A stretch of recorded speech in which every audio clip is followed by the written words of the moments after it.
O'g'lim, nasihatlarimni qabul qilib, amrlarimni yuragingda saqlasang, donolikka quloq solib, qalbingni fahm idrokka ochsang, farosatga tashna, idrokka chanqoq bo'lsang, uni kumush izlaganday izlasang, yashirin xazina qidirganday qidirsang, egamizdan qo'rqish nimaligini tushunasan, Xudo kimligini bilasan.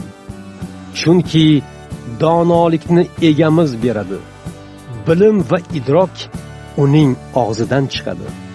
Egamiz to'g'ri odamni eson-omon saqlaydi. To'g'ri yuradiganga o'zi qalqon bo'ladi. Adolatli insonni himoya qiladi. Unga sodiq bo'lganning yo'lini qo'riqlaydi.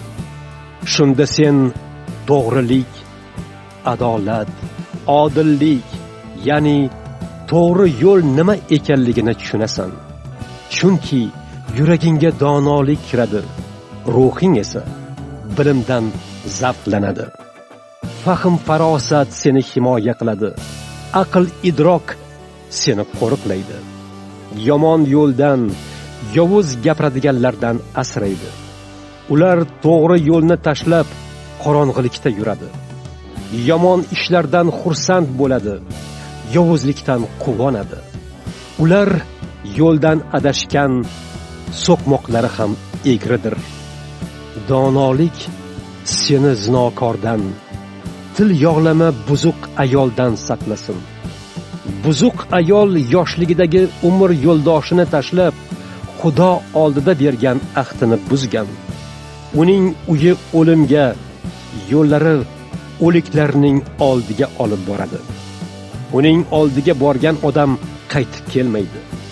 Hayot so'qmoqlariga qaytib qadam bosmaydi. Shuning uchun yaxshi odamlarning yo'lidan yurgin. Solihlarning yo'lidan chiqmagin. Chunki to'g'ri odam o'sha yerda yashaydi.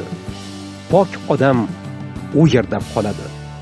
Fosiq esa yer yuzidan qirib tashlanadi. Vafosiz yo'q qilinadi.